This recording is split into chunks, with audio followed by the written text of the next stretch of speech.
गर्मियों का मौसम है और गर्मियों के मौसम में करी बरी साथ में परवल भाजी बनाकर खा लिया जाए तो क्या लगता है आपको, कैसा लगेगा।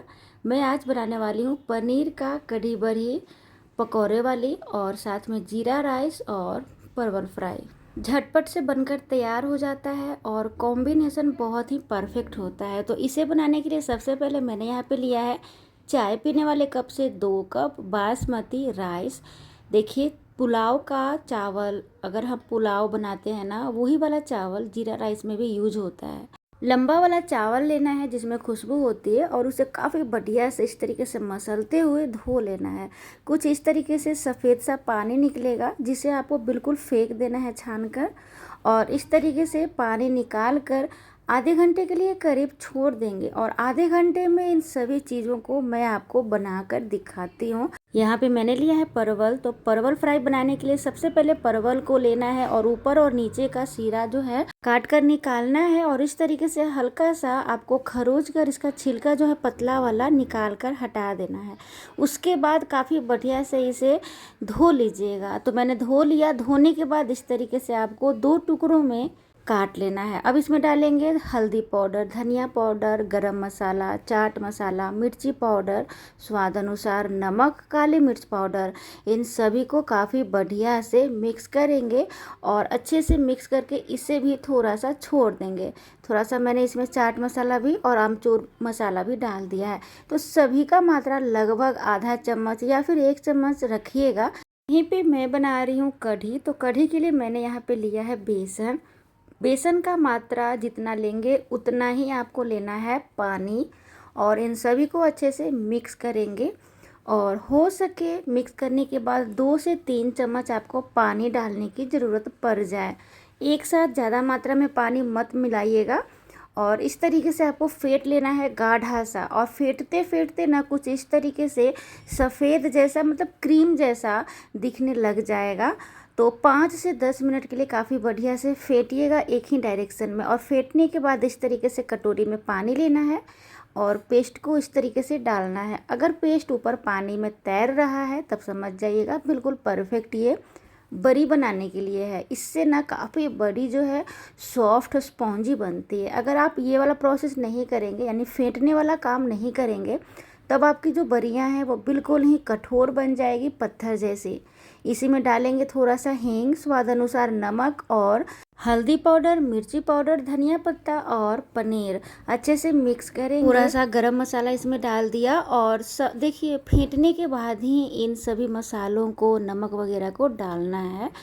फेंटने से पहले इन सब मसालों को मत डालिएगा। और इस तरीके से मैंने इसे सरसों तेल में फ्राई किया है मीडियम आंच पर।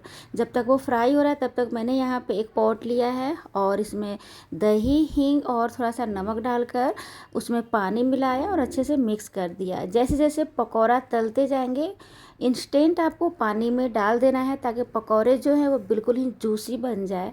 अब इसी पॉट में मैं फिर से डालूंगी बेसन। बेसन का मात्रा बिल्कुल ही 2 चम्मच रहेगा क्योंकि फैलता है। उसी में नमक, हल्दी पाउडर, मिर्ची पाउडर, धनिया पाउडर, धनिया का पत्ता और थोड़ा सा प्याज डालेंगे।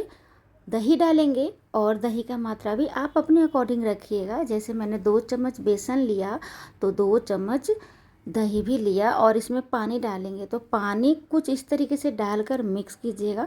मार्केट में बेसन 2 तरीकों का मिलता है, जैसे कि एक रवा बेसन जिससे कि ढोकला बनता है, और एक चना बेसन। आपको लेना होगा चना बेसन, अच्छे कंपनी का लीजिएगा, बढ़िया बनेगा।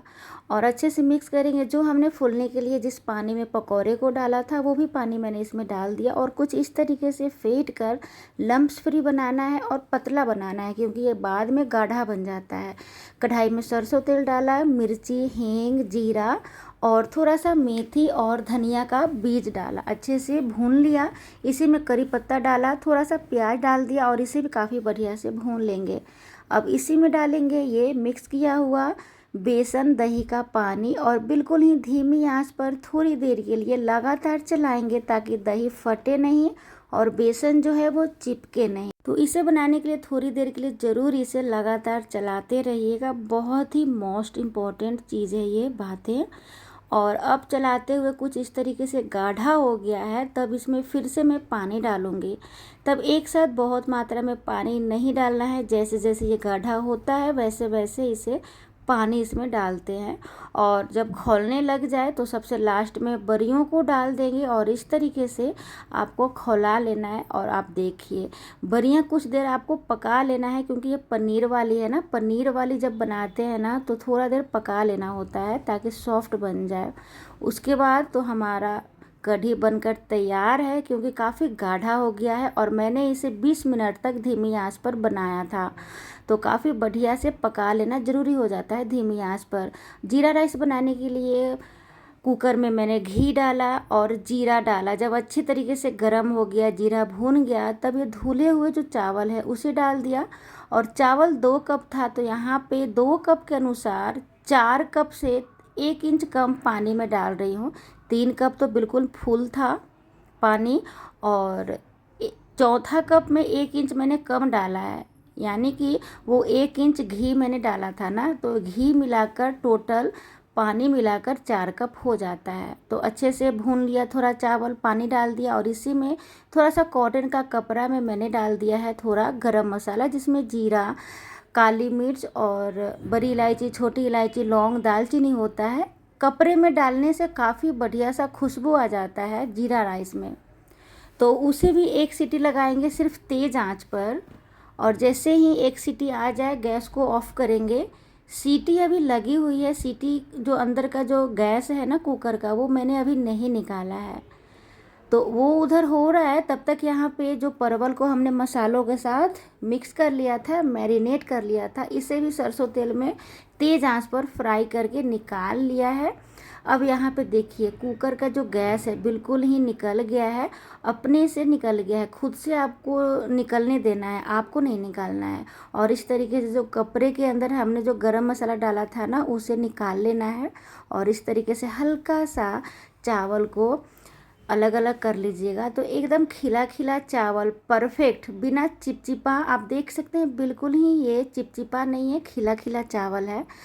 जीरा राइस बनकर तैयार है। तो गर्मा गर्म कढ़ी, जीरा राइस और साथ में परवल भाजी आप इस तरीके से बनाइए, इंजॉय कीजिए। तो आज की रेसिपी पसंद आए तो प्लीज़ मुस्कुराइए। राधे राधे।